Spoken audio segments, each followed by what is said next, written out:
Hello, everybody, and welcome to the Something Something podcast. My name is Eric Kastoff, and with me, as always, is Larry Sands. How's it going, Larry? Oh man, just trying to stay dry.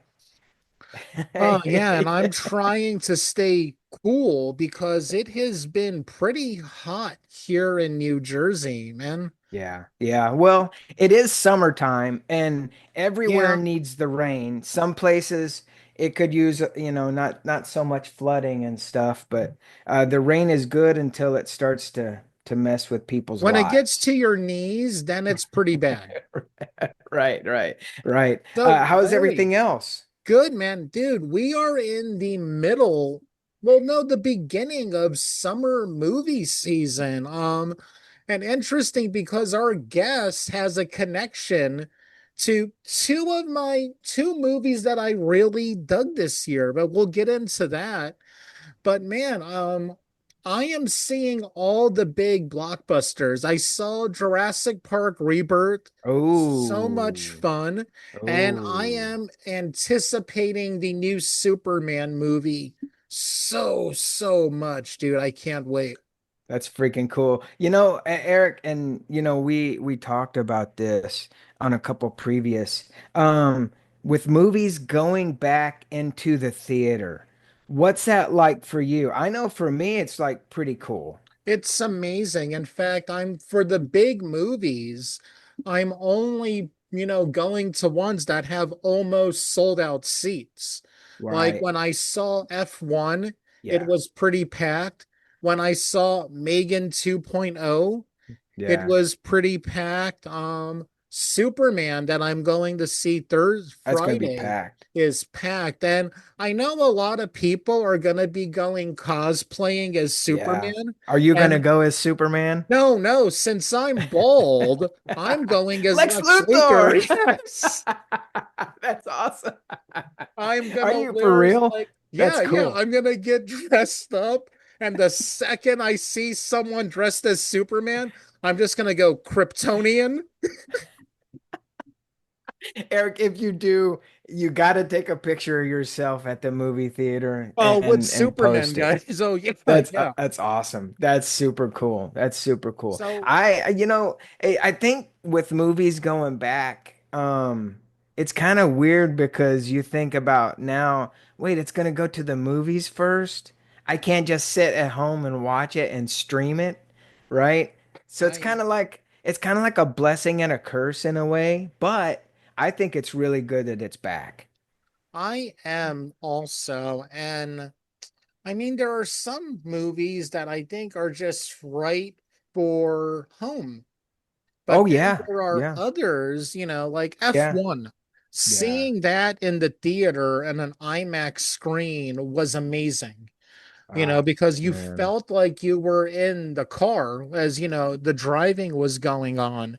Yeah. And, comedies, horror especially, well, since that's my bread and butter is horror movies, and has that amazing thing where it's fun in a theater, but Yeah. also fun at home with all the lights out and it's just you or you and a group of people. And to get back to Megan 2.0, there's this phenomena with horror movies, especially PG-13 ones, which is, my favorite, that I'm noticing a lot that you'll see a bunch of teenage girls, like 14 tops, will come to the movie with a blanket, like a group of them. And Right. you notice when the scene's about to get scary, they all huddle up in the blanket before the scare happens.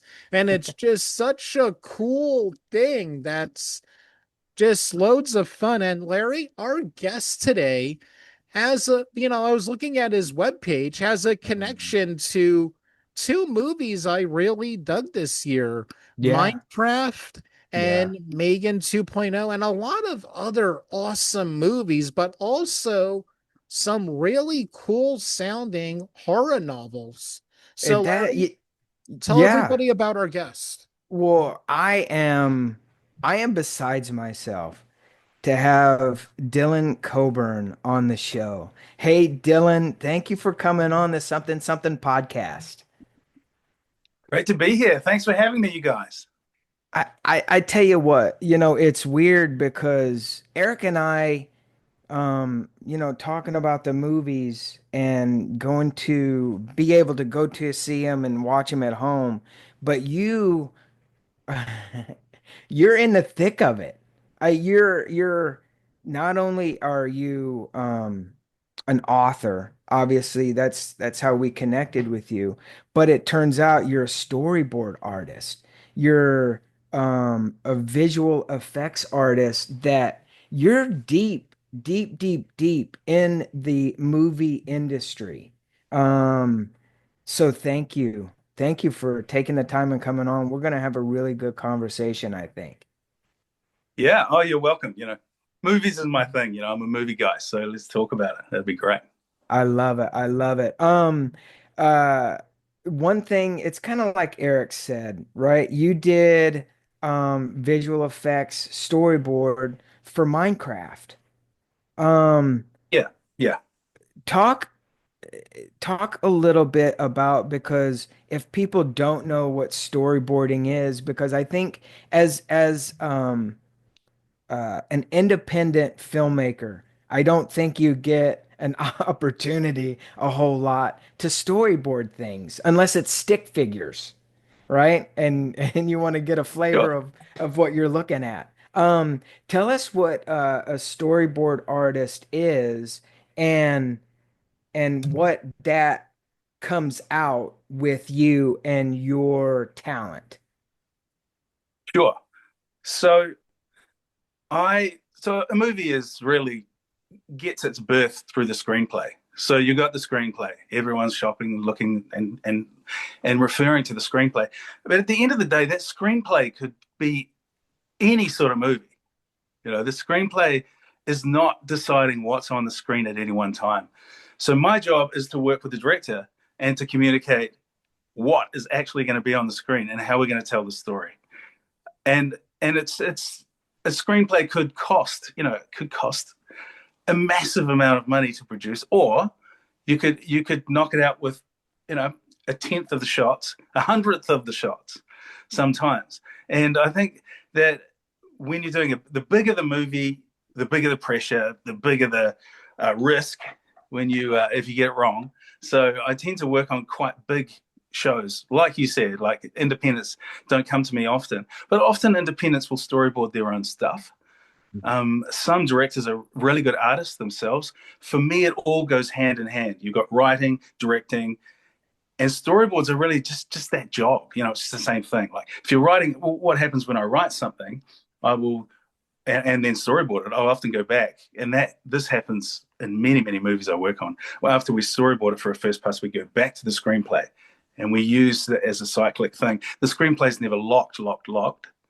The storyboards and the way the Yeah. director is going to think about this thing is going to throw ideas and ways of telling the story that you go, oh my God, now it's a movie. It's Mm. like if the writer has the blank page to deal with, the director has the blank movie. You know, Right, so right, right, so right. I'm So with the director there trying to solve that. yeah, and really, you know, I would assume, and correct me if I'm wrong, that you are a really big influence on what a director, because it's in his head. Does he tell you what he sees? Or how, what's the back and forth between you and the director? And I know you work with cinematographers. Yeah, What yeah. what is that like for you? So I come in at the stage where the director is set, has been hired, and the cinematographer um, has usually been hired.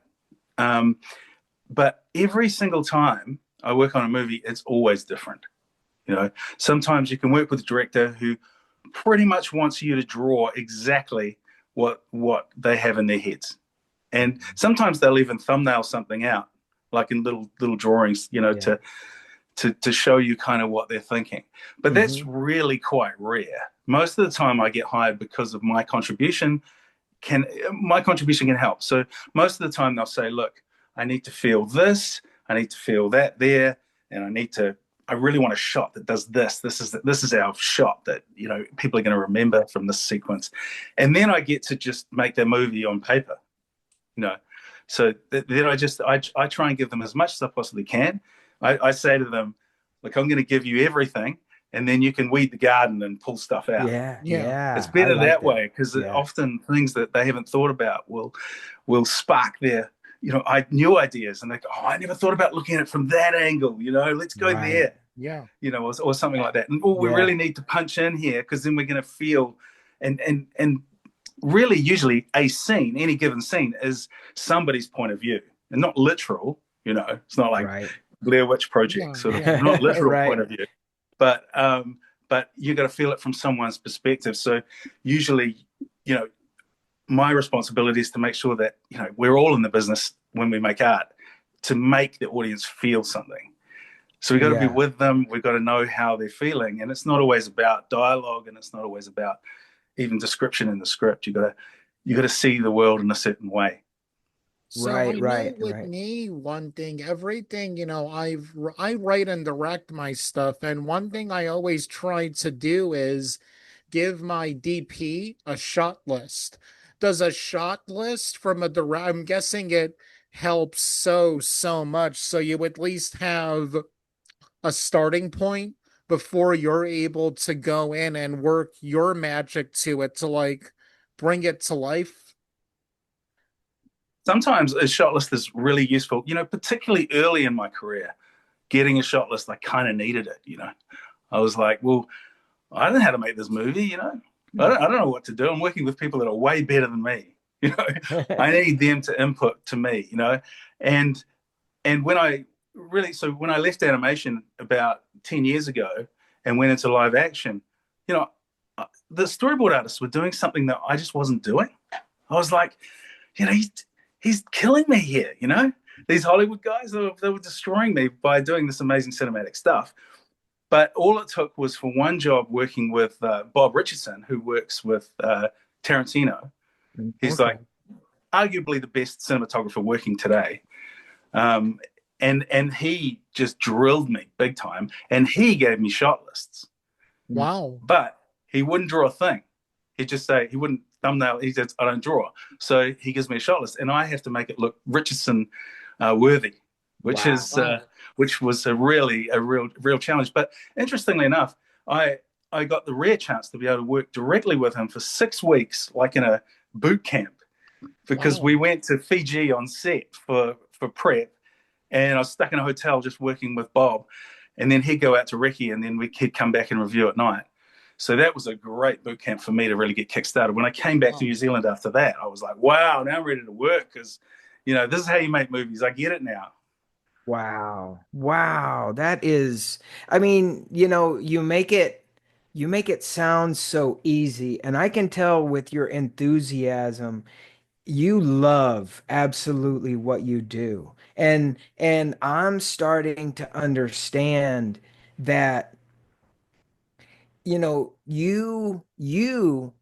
it sounds like that the directors and the DPs, they now have the absolute trust in what you do and the things that you can not come up with, but I guess come up with because you read it and then you see it.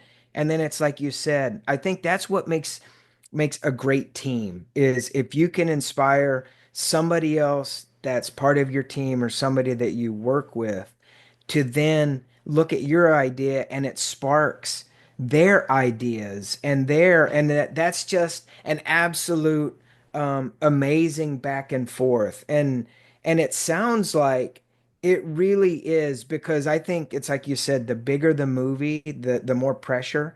But when you have a storyboard, you're not just sitting there as a DP, cinematographer, director, and you're trying to look at the shots and figure everything out. You just go to the storyboard and go, "Here's what we got, guys. This is what we're setting up for today." Is that Exactly. is that Yeah, a yeah. good assessment? It gives people really real peace of mind when they're shooting because on set, you don't want to you don't want to be floundering. You want to know where you're headed if you can. Right. And also the visual effects guys are like, oh, okay, now we understand what's required. They can kind of get into their work, and people can sort of be a little bit more relaxed. And also the budget could potentially be accurate. Because if you don't Right. board it, you don't really know what's on the Yeah. screen. It's pretty hard to budget. So storyboards are Right. very useful for that. What Wow. what does happen though? Yes, it's a team sport, absolutely. And Yeah. I come in and I give what I can, but I'm always very late to the party. Like I'll come in, the director and the usually production designer and cinematographer, they've all been with this story for a long time. Mm. I come in green as anything. I don't even know what it is when I have my meeting, my first meeting. And then so what I have to do then is go, okay, now I gotta soak it up. I gotta soak up what they're loving about it and who they are and how they like to direct. Mm. Often it's not that good to look at their older stuff because most directors don't want to repeat themselves. Right, I mean, right. they have a sensibility, but they don't want to do the same thing over and over again. So you're trying to sort of soak it up, and then they'll tell you to go away and do something. And that first storyboard for the director is always quite stressful for me. I put a lot into it because I don't want to come in with kind of a half baked thing, you know. Right, right. Wow. So That's interesting. Go ahead. as I First look impressions through just matter, you know. as I Yeah. look through your stuff, the storyboarding stuff, you've done a lot of TV work from, very character driven stuff like One of Us is Lying, which I absolutely loved. And then all the way to the Lord of the Rings series on Amazon. What is it like storyboarding a TV series? Do you do everything at once? Or is it episode by episode? Like, I usually get hired. That's an interesting question, Eric, because Yeah. I wouldn't have known this either. It's like streaming TV versus films. You'd think they'd be similar, but they're not that similar. I usually get pulled in for specific episodes. okay, Um, then I have to do catch up usually Right. because TV people, the showrunners and the directors, or particularly the showrunners, have been with this stuff for a long, long time. Um, but everything's quite different. So, for example, with One of Us is Lying, I was brought in to basically get the sequences going that were going to be big and expensive. So they wanted to make sure that they knew what they were doing. So when they went on location, in that case, they could move quickly and make sure they could get all their shots. It was quite a quick job. I really only worked on the show for would have been maybe 2 weeks or something like that. Whereas Lord of the Rings of Power, was totally different. I was hired very early, and it was like it was about 2.5 years' work for wow, the first season. It was really full Wow. on, and the difficult thing with that one was that it was so much secrecy around everything about that series that it was really hard to understand what was supposed to be happening because access to materials was quite limited. So we had to go, okay, well, I'm a bit of a Tolkien nerd. Um, so so so I thought, well, and there was a lot of guys working on that worked on the original trilogy and the Hobbit Wow. series. wow. So we sort of put our heads together and trying to do things that are worthy of that material. Even though we didn't necessarily know exactly what was happening, we could put some cinematic stuff together. I got Unbelievable. two things I Man. want to talk about. First, with, being a good New Zealand guy and getting the work on Lord of the Rings, which is like, it's more New Zealand now is more associated with Lord of the Rings than Tolkien is, Yeah, it's like I could imagine it being like a guy from America getting to work on a Star Wars movie or a British guy getting to work on one of the Harry Potter films because it's so culturally ingrained. What was Mhm. that like? Getting the call, you're gonna work on Lord of the Rings. yeah. Well, it was good. It was good getting the call, but the truth was I chased it like anything. Eh? I was Right. really hungry for it. I knew Good, it was coming good. down here, and I just, what they don't tell you at art school is you got to hustle. And I Yeah. pushed really hard to get meetings. And when I met with Ron Ames, who was the boss, the producer, who was uh, the person hiring all of the talent that's around in my department. Um, he had worked with Bob before, so we could talk about certain things together, we could. He could see that I could do the work. He could see that Yeah. I've been trained properly and on the job too. So I think, I don't know, I think I quickly established myself as somebody who he could trust, and you need to do that because Yeah. there's a lot of moving parts in those things. Yeah. Yeah. Yeah. Yeah. Yeah. Yeah. I'm There's so glad. I'm sorry, Larry. I'm so oh, glad you mentioned hustle mhm. because that's something not a lot of people have. Like, I remember in LA, I only went to a community college, and people I know who went to like Northridge and the big schools had no hustle in them at all. I think they felt, oh, Yeah. hey, I got this diploma.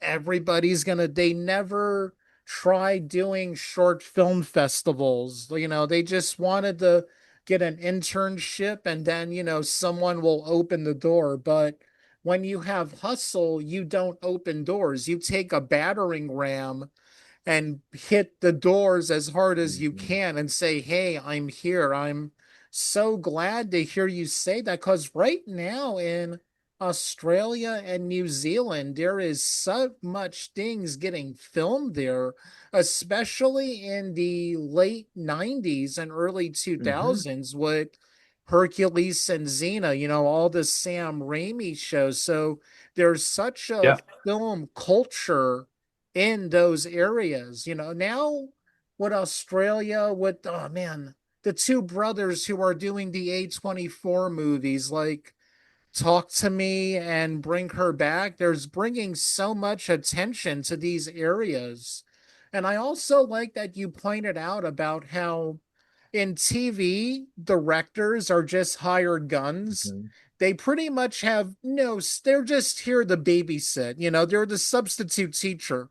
Hand out the assignment, give out the cookies and juice at the end. The showrunners have all the power in that, unless you're getting no, even a big guest director is still just a hired gun. And it's great that you pointed the differences out. Oh, Mhm. now you can go, Larry. Sorry about that. Oh no, no. I mean that those are all really good points. I was just gonna say about the trust factor. Now you understand the when we hear you talk about the trust factor in who you're working with because there's so many things, so many moving parts that if somebody doesn't do their job, little cracks and little things start to show through and Yeah. I very much realize that you really are into the the secret ring, right? When you're really inside because and yes, being on the inside, really you have to hustle even more.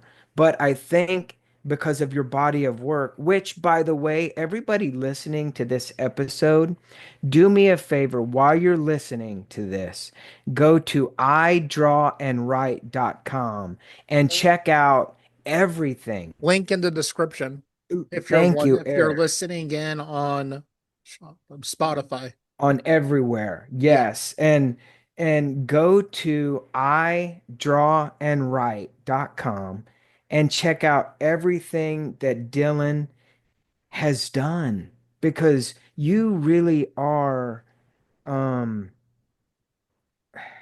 you are in the upper level of the industry. I don't want to say Hollywood, but the industry in general, because you've worked on some really amazing things, and the people that you've worked with, the stories that you get to tell, and we're talking to you now about is absolutely, it's amazing. It really, really is. That's great, Uh, Larry. So I'm not used to this. I'm just going to go over here for a while. you know, No, I but I really appreciate that. Thank you. you're welcome. You're welcome. And I think when you're doing it, I think because you're always in a hustle mode, which is not bad. It's not bad to be in a hustle mode. I think, even I um I don't want to be in the hustle mode, but I got to get back into it because if you're not doing something to better yourself, not better yourself, but to learn and be a part of the industry, any industry you want to be a part of. It's just, it's if you sit back and you wait for people, it's like Eric said. In Los Angeles, people just go and do their thing. And I've done this and I've done that, and they just sit and wait. That's good if you can do that and afford to do that, with your time. Yeah. But it's all about the hustle, and your hustle is laid out plain as day on your website. Well, I always say you got to work to work. You know, Yeah, yeah, it's yeah, like for me, it's like if I'm not writing and drawing, which is the thing that I do, then I'm working to work. And and you never take no. You know, if someone says, "Oh, I don't think it's a good fit," then you push. You just say, "Oh, come on, it would be because this." And if you hate yeah. me, you can fire me on week 2. Ah, and You they just go don't. in there. They stay with That, you, right? yeah, mostly. No, Yeah. no. I think I've been. Well, you never know because sometimes about maybe 50% of my work's remote. You know, Yeah. if they say, "Well, this is the last sequence," I mean, you don't know, do you? They might think, "Oh God, not this guy." Okay, this is all I'm going to give him. As long as he doesn't call me ever again, I'll be happy. So he's gone. But Right, right. but mostly my experience is that I'm here. Like Eric was saying, the directors are brought in, and the showrunners are in control in TV, Yeah. and that gives them even more impetus to say, "Hey, this is what I want to make." And in order to do that, they have to get a storyboard artist to do that. So Yeah. often I'll be brought in for pilots of new series Oh, or new directors. Well, the first time anything's been made on the series, just to show them this is the movie that we want to make, or this is the yeah. pilot that we want to make. Yeah. And so a lot of work goes in there. And then once they get their wheels turning with the showrunner and the team, then it's all away. It's all up and away. Man, I tell you, that everything that we talk about, this is the unfortunate part about what we do. Everything you talk about is so important to how we look at filmmaking and the process. And there's not enough time because I know we have a lot of time with you. But before we started record, we're definitely going to have you back to talk more in depth on Let's Do Lunch, Yeah, and sounds great. talk to you To about that. piggyback off of what Larry was saying, we're going to get into the books, but Yes. I want to get into some of the practical stuff when it comes to what you do and advice to, other people out there who want to do storyboarding. Do you do it freehand? I know a lot of people do tablets and stuff like that now. What is your process? And what software would you Mm, recommend? yeah. Sure. Yeah, it's pretty simple. Storyboarding has been around for about 100 years, and very little has changed. Um, I so my process is to get a sketchbook, doodle around, start thinking about the scene. I've got the script. I'm just thinking about little thumbnails, little ideas, how I want to shoot it. If the director's given me notes, if I've spent any time with the director, I will have screeds of notes illegible to everybody else that I need to incorporate into all these first ideas. Or if the director's told me to go and just have a crack at it, then that's more open, so I can do that too. But it usually starts in a sketchbook. So I've got sketchbooks and reams of horrible little drawings where I figure out things.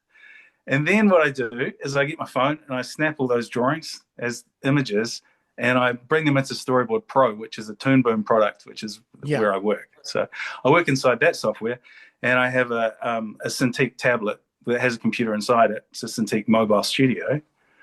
And that is the equipment that I use, and that's it. I have a laptop that I use, just for an extra screen and a bit of reference and emails and all that. But the software is Toon Boom Storyboard Pro, and it's just can run on just about any computer. And I use a Wacom Mobile Studio from back in 2019. So nothing super high tech, and I like it that way. When I ran an animation studio, it was the opposite. So it's nice to have technology that's simple.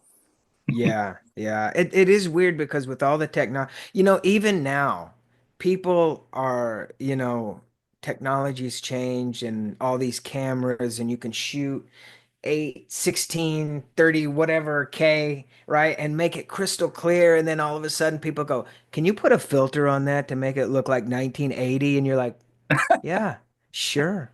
Yeah, let's do it. So it's weird, but there is something to be said about the simple stuff. It doesn't always have to be, and I realize how this is going to sound, but it doesn't always have to be technology and it doesn't always have to be like, it just, the It simpleness is the shouldn't beautiful. be. Yeah. Yeah, I don't mean to Yeah. cut you off there, but Larry, I mean, simple human imagination is where it's at. Yes. Yeah. So if you can Yeah. spend as much time as possible in your imagination, it's like William Blake used to say: the imagination is from within, and fantasy is from without. So, for Love Mm, example, that. you know, George Lucas writing Star Wars is from within, yeah. and then everyone else doing their version is from without. Oh, So the imagination factor of like the first movie or the first book or the seed of the idea, if you can spend time in there, low technology, don't let it get in your way. Don't let yeah. tech bros drag you around your career. I mean, that would be fatal. I mean, have movies got better? Well, I don't know, not really. They're just Yeah. hanging on by a thread.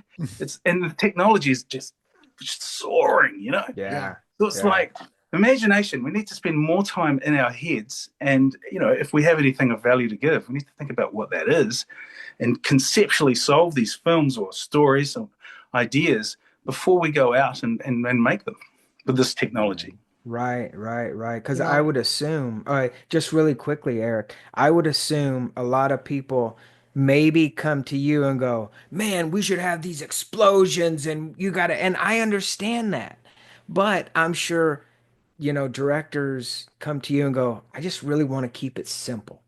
I want to just have this and have that. So you get to see the creation of it from both sides, the big, the medium, and then the small, which is again Yeah. is that's the I just got like a little bit of chills because that when it if you can think it in your mind and then let it come out from the inside out, and it's just that's really good, man. From what you just said, I love that. I love that. I love that so much. so Go I ahead, just Eric. I What were you just gonna have a say? comment. Then we're gonna get into the books, which is the Yes. really cool part. Yes.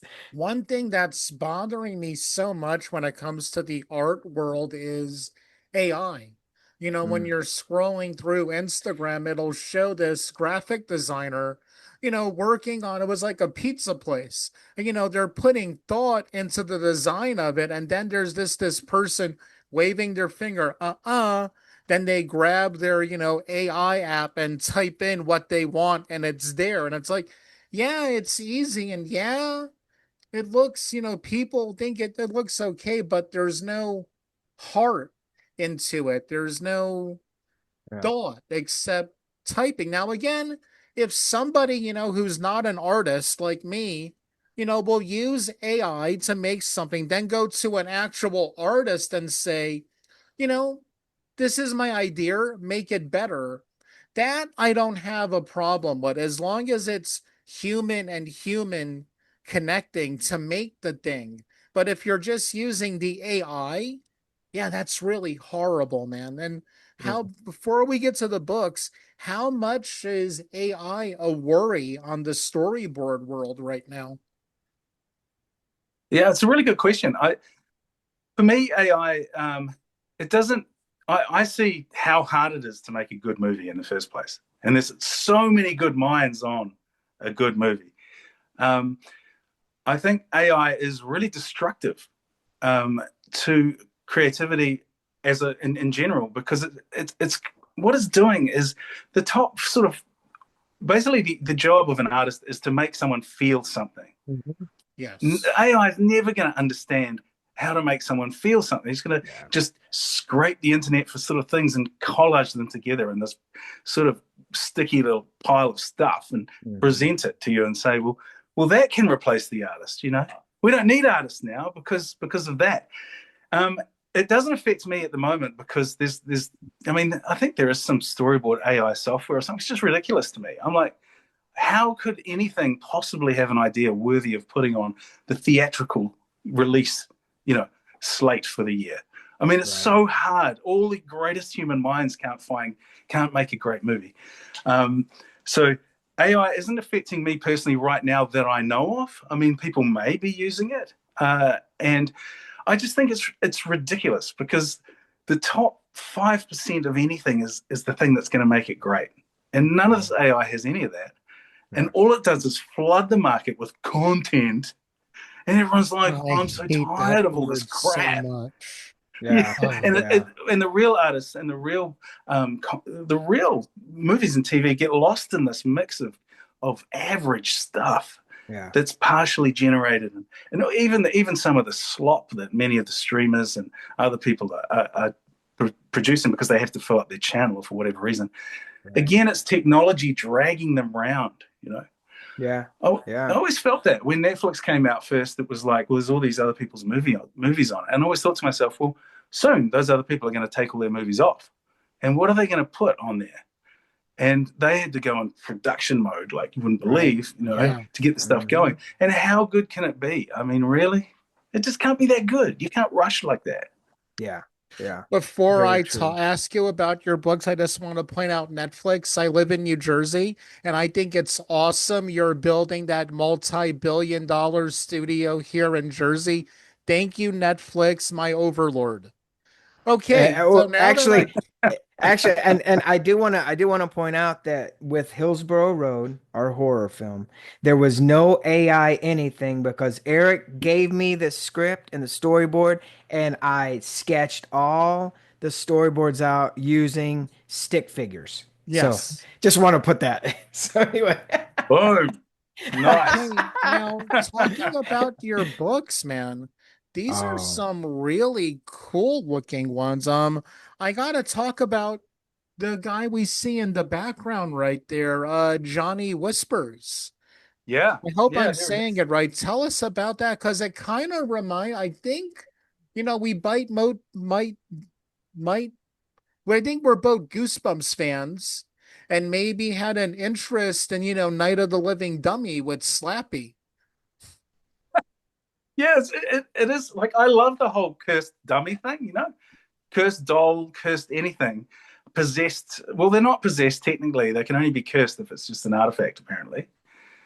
Um, and it's the similar, between with Chucky and Annabelle and Slappy, like you say, all that good stuff. And there was a really good one. Speaking of Netflix, there was a really good one on a Netflix show for teenagers that my niece put me onto. It's a Mhm. brilliant, like weird looking Slappy character.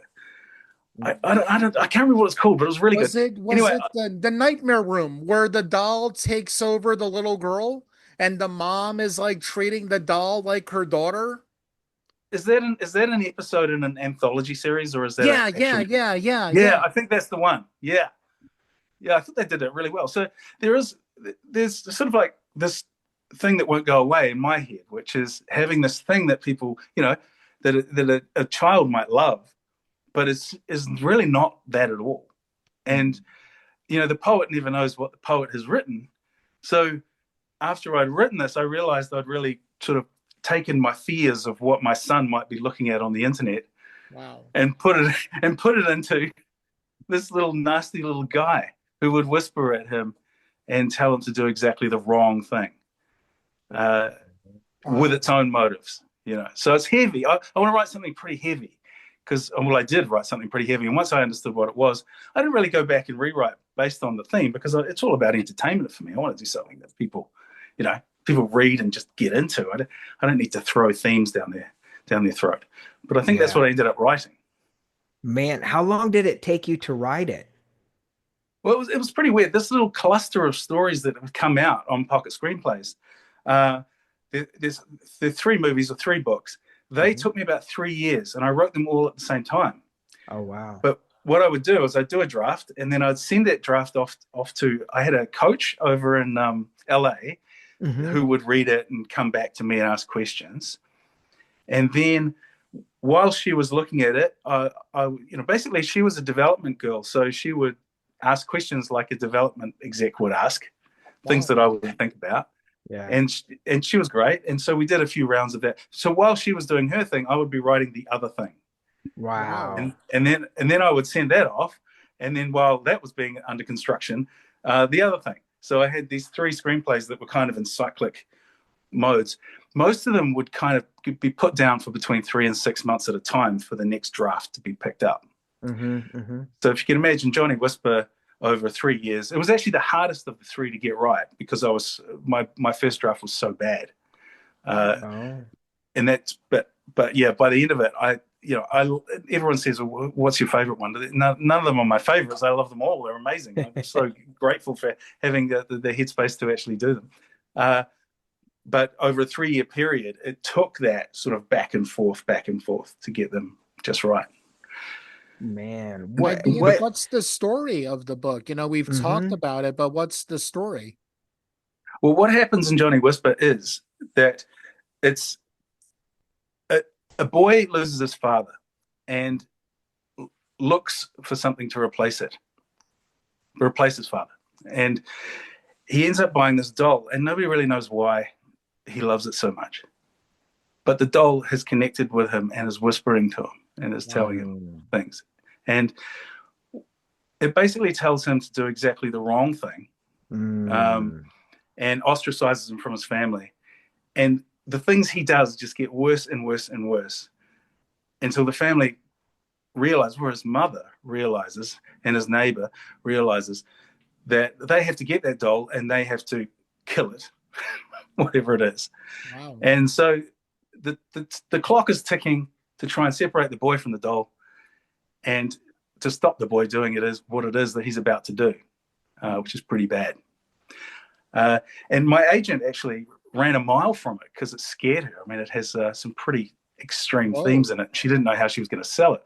Wow. And all that did was make me want to write it more. I wanted to release it, So I thought, well, if people are going to run a mile from this, and if I'm going to have to convince publishers, I need to publish this myself because it needs to go out how it needs to go out. Yeah.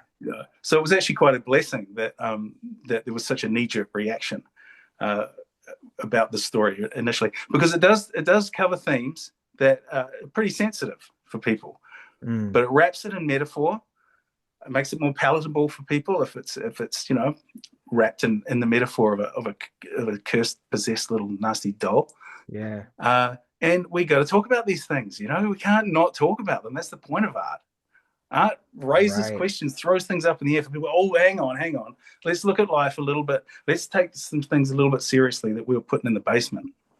Oh, I like that. I like now that. you told me what was the inspiration, I immediately get the metaphor about, what's influencing kids today. It's usually YouTubers who are idiots like, Logan, Jake Paul, all those guys, and that's who they're looking to instead of their parents or adults and their positive adult influences. They're just going to, what's on their tablet or phone. Yeah, you're right. I think it's a pretty difficult time to be a parent in the last sort of 10 or 15 years, because things are arising which were just never there before. A child couldn't get online and see what they can see. Yeah.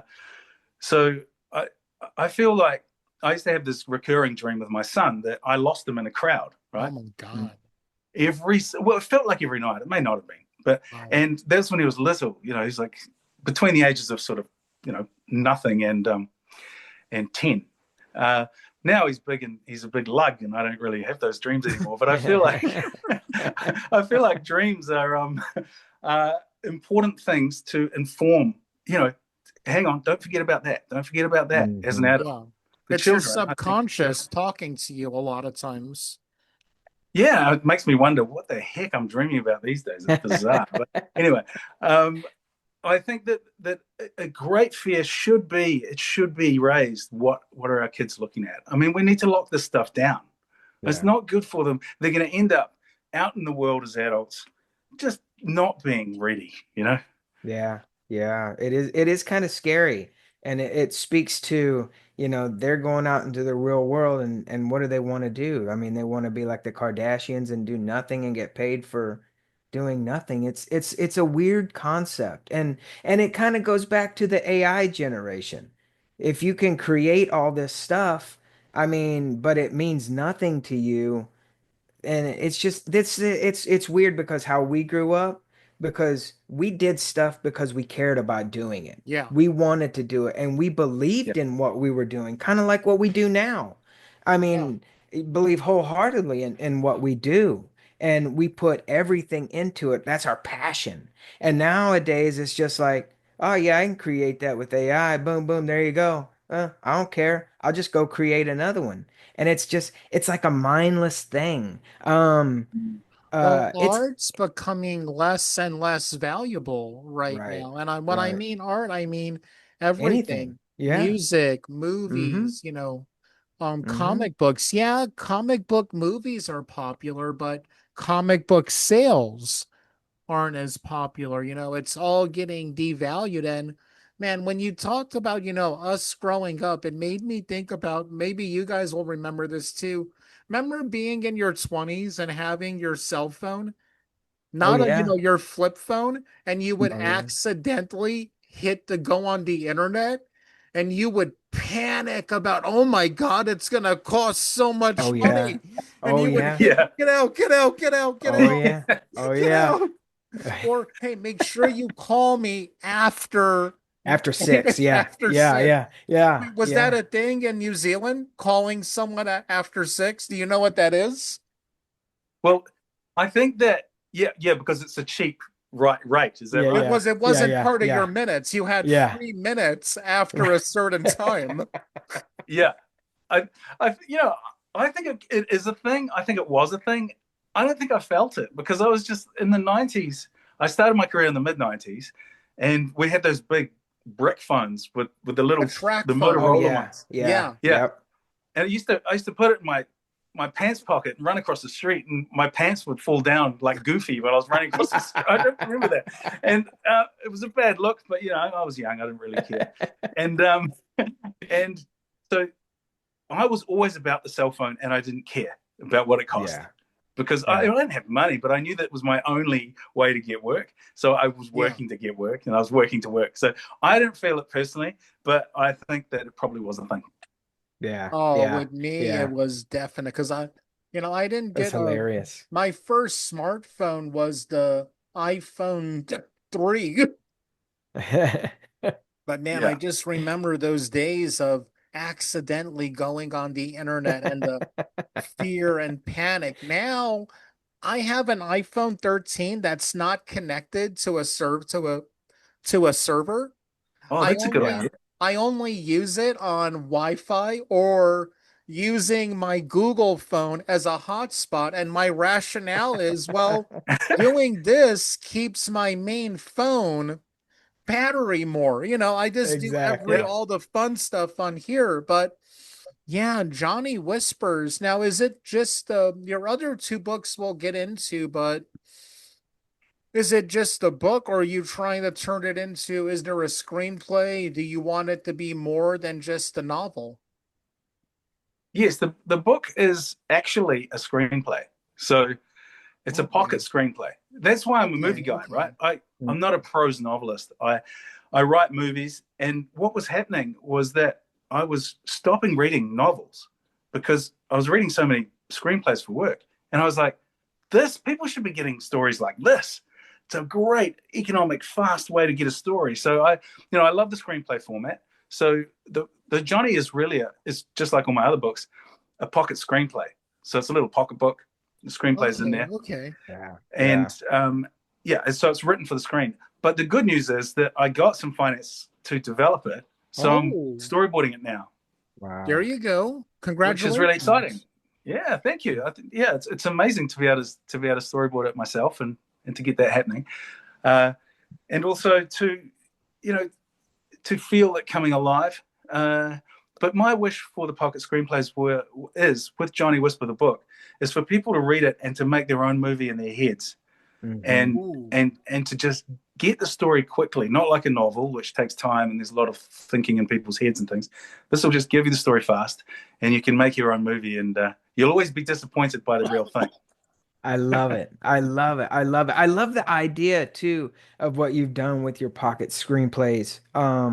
Which I mean, it sounds like not only are you busy with your I guess we call it your day job because now Yeah, this other your pocket screenplays have become um not a hobby, it's a working thing. And you are the actual creator of it, right? You yeah. have control of it. What's that like for you, coming in and doing the animation storyboarding, like right in the middle of things, how we were talking about earlier? But now this is your baby, and you can invite people in, like kind of like similar what you've done, before this. What's that like for you? Well, it's magic actually. I spend a lot of time with original ideas, with original screen ideas and things. And then I thought, really, the only win is to make it available for people. Yeah. To make it good enough to print and to say, look, this is ready. You know, and make it available for people. Now, what I'm asking for is for people's time. It's a Yeah. big thing. I'm asking for their life, basically. Yeah. So I don't want to make it long. I want to make them be able to pick it up and read it and feel something. I don't want to illustrate it because it's their movie. It's not mine. And I like that. and it's like and let them have a story and let them make their own movie. And I think that's what people do when they read books anyway. And that's Yeah. why it's so good for their imagination, right? Kids reading books rather than watching movies and TV all the time, and they get to That's Right. awesome. they Yeah. get to make their Yeah. own movie. I mean, just as a side note, I mean that's how I didn't realize it. About a year ago, I said to my son, oh, well, I didn't say anything to him. He said it to me. He said, "Oh, these Batman comics you used to read, Dad. Did you read these? Did you read them all? Because I had these big Neil Adams Batman compendiums that I Ooh, have. ooh, the That's what good I grew up with. stuff. Neil Neil Adams, Adams. Dick Giordano, and Denny O'Neil. The '70s Batman. So Yeah, apparently, the yeah. story goes, I was two in my pushchair, my pram, and I never asked for anything in the store. My mother said that I wouldn't let her leave without buying this Batman comic. Wow. Wow. And I Wow. realized that when I answered my son, I realized that I wasn't reading the comics at all. I never read them. I just I just got the story from the images, and Wow. and that's why I'm good at what I do. I think is because I've been doing that Yeah. since I was two. So Wow. I really get that. And with these pocket screenplays, I wanted people to make their own story, their own movie as they read it. Yeah. So they didn't need the comic book. They could get comic books if they want them because they're great. I love comic books, still love them, but they can use their imagination and just make that story. Wow. That's amazing. And now it really makes sense because that that this is the whole thing. Everybody that does anything creative has a reason for their why, or almost why they do it, right? And to hear you say that, it's such a sweet thing, because that's why I think, because looking at your stuff on your I Draw and Write website it blows my mind. Absolutely blows my mind. And then this is the time, everybody that's listening to this, if they could jump over, make a new tab, go to pocketscreenplays.com. Where at, Eric? What was that? And Oh, links in the oh, description. Links in the thank you. description. There you go. But if you go to I brain farted pocketscreenplays.com, for a second there. and you see all your books. You have 3 books, and it's weird because there's not an illustration inside, but it's what they say in the movie industry. It's the poster. It's the art, the poster art, that makes the difference. And this is a dumb question. I probably know the answer. Did you do all your covers for your 3 pocket screenplays? Yeah, yeah, Awesome. I mean, okay. I love watching horror films with my hands covering my eyes, and just the book cover of Johnny Whisper. freaks me out, which is great. It's good. But it gives you that flavor. And then you have Killer Bee, and then you have the Punishing Knight. And they're all they are I again, people, if you're not looking, you got to go look Yeah. at Dylan's stuff. It's absolutely, you really are, Dylan, um, not only a very nice person, Yeah. and being in an industry where, you have to really, be on the ball and be hard and stuff and working with people different. You're so amazing and you're so loving. And to see your art, it's just like icing on the cake. Before we wrap up, would you be interested in writing or reading like a couple pages from Johnny Whisper? Yeah, what I wondered if I should read you just the first scene. Yeah, Yeah. Yeah, Let's do absolutely. it. so Absolutely. you can feel it. Let me give me 1 sec. I'll Yes. just plug in here to make sure my Okay, thing doesn't perfect, die. perfect, perfect. Eric, this is a really, really unbelievable thing Yeah. that we have in Dylan. And Dylan, I mean, honestly, you're so creative, you're so talented, and you are the essence of the industry entrepreneur. So thank you. Yeah. Thank you for that. Oh, I Thank you. appreciate that. I appreciate that you can see that I'm trying to do Man, you're honest doing, things. So thank you. yes, I love that. I love it. And you're Take not it away. trying, you're doing You're it. doing. Yeah, Yeah, that's true. that's the There's cool many. I thing. mean, I think it's about sort of making sure that that every bit of critique that you get is not personal. Making sure that you can just find a way to move forward, and Yeah. you got to reset. Try and be objective about your situation, and just keep going. Yeah. That's what I've tried to do. I've tried to just also understand the contribution that you have from the other person's point of view that you're working with, and rather than just I am the artist, going and Right, saying, well, how can I right. really help this person? And that's how I feel about directors. I just go in and I'm like, how can I, what does this person need, and what can I Mm. give them, and then what can I give them that they don't even know that they need? you know, Yeah. you just try really hard to contribute, and then Yeah. for your own work, you just got to have discipline and approach it like a I, normal I job, and I think it eventually gets done. I love that. I love that. That's an excellent outlook because I think creatives take everything, and I know I do. I take everything personal because I think it's such and Eric probably knows this, but it's such a personal thing because you put your heart and your soul, and you Oh want yeah. so much to give yourself through your art that when somebody says, "Should it be that color?" You're like, "Yeah, no, man," and bleepity bleep bleep bleep and all that, and then all of a sudden it becomes like, no, you're right. So yeah, yeah. Yeah. So yes, yes. But All Johnny right. Do you want me to Whisper, read this first scene? Yeah, let's yes, do it. Okay. So it's a pocket screenplay, so it's not going to read like prose. Remember, everybody. Yeah. And you open, and it's a movie, and the lights are off. yes. All right. Fade in. Interior bedroom, Hale House, Seattle, night. On a photograph of a young boy, face up on a wooden floor, the glass smashed in its frame. The boy is no older than 9. He holds a toddler-sized wooden-headed mannequin. Caption: 7 years ago.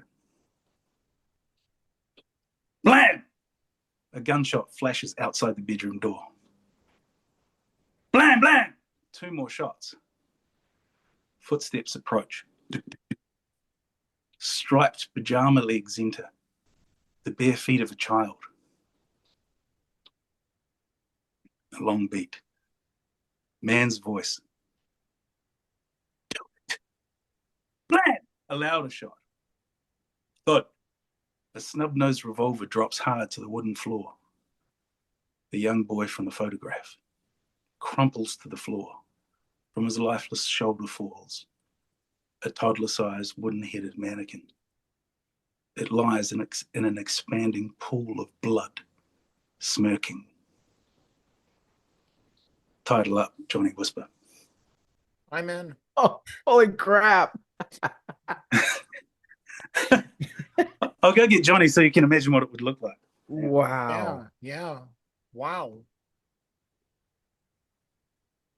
Yeah. So this is him. Okay.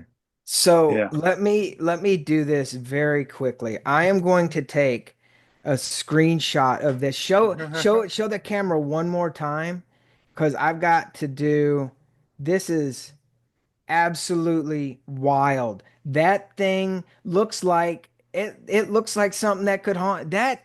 Did you make that? No, well, I drew the picture, I drew the design, and then we do what we do in the film business, which is hire the best people for the job. So Wow. I got a friend of mine who's a sculptor, amazing sculptor, works in Wellington, which is I live in Auckland, so it's further down south. So I drove down, talked to him about it, and gave him all the drawings I could, and then he made a digital sculpt, and then of the head and the hands. So he made the head and the hands. Wow. Then that went and got 3D printed, and then he carved into the 3D print. He's seriously good. A guy called Stephen Saunders, amazing artist. And then it came up to Auckland, and I got prop painters to paint it, and they're unbelievably awesome. Wow. Guys in Yanaka, they were just unbelievably great. And then I took it to an amazing doll maker called Natalie, who made the rest of them. And when I got him back, I was too scared to take him upstairs to my son. No I was like, doubt. he's not getting an arm's reach of my son. My son's 13, and Jason, the protagonist, and Johnny Whisper is 13. Oh And it's no. like, nah, he's staying downstairs with me. No, no, no, no, no, no. That thing will give it. Yeah, So the book cover gives you a nightmare. That thing will haunt you, and you don't want to forever. wake up and he's looking over you. So yeah, that's crazy. That's Yeah, amazing. yeah. I felt like I had to have him though. I had to have him before I storyboard and start to make the movie, Yeah. and make sure that he was really who he needed to be. Yeah. Oh, unbelievable. Unbelievable. I tell you what, Dylan. We're definitely gonna have you back on. We're gonna do lunch, and Oh yeah, that'd be Yeah. great. Yeah. this is you. I can feel your enthusiasm It's inspires me. contagious. It really is. It really is. And not only I understand why people hire you. Not just because you're good, but because your enthusiasm. And I really, really do appreciate that. And I appreciate you. And I'm just tickled that you took the time to come on our little podcast. Thank you. Oh, thank you so much. I've loved it. It's been great chatting to you guys, and I appreciate it. I mean, we all try, and I think if you surround yourself with the right people, it doesn't matter if they're right across the Pacific Ocean. Exactly. It's a good experience, and we can keep ourselves creative and keep ourselves doing things that matter. I love that. I love that. Before we go, do you have any advice for any type of filmmaker out there? Any type of creative, really? Yeah, my first bit of advice would be similar to what I heard Brian Eno say the other day, the British musician, which is refuse to have your attention stolen from you. Mm, Wow. The world mm. is wanting your time, and your time is your life. You have to block it out. You have to set rules for your creativity, respect your craft, and do it. I mean, it's no joke that is that 10,000 hours thing. I mean, Yeah. good people would have put in 10,000 hours probably by the age of 10. You know, Right, right. into what they're doing. It's like it takes a lot to be good, and don't let the tech bros tell you how to do your art. Get in there. Don't use the Mm, dumb tools. Try and learn how to do something yourself without computers, and make it happen. And if you have to use computers, that's great. Keep it limited. Like if you're a 3D artist, learn the software, learn it good, but remember that it's going to come out, so it's easier to use in a little while. Probably next version, or the version after, or the version after that. So your skills will be less valued. So you have to make sure that you're working on that your craft that you're learning is not going to be taken over by these things. But yes, refuse to let your attention be taken, and do and set targets and hit them. Uh, and get off the doom scrolling is just the way to. It's just not Yeah. good. Yeah.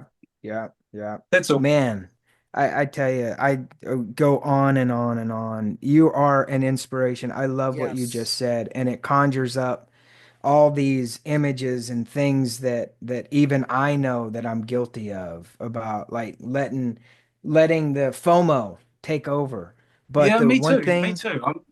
Yeah. I got to remind myself too. Same here. yeah, yeah, yeah. Mm, And but I tell you what, the one thing that will kill the FOMO is being the creative that you know that you could be and just go pick up the phone, start shooting, do something and absolutely. go just go do it, man. Just thank you. Dylan, thank you. Oh my God. It Just was an thank you, thank you, thank absolute you. pleasure having you on, Dylan. All of his links will be in the description if you're listening in over on Anchor and when it goes up on all of our social medias. Well, Dylan, thank you again so much for coming on. And hey, everybody, like we say each and every week, remember, support New Life Village.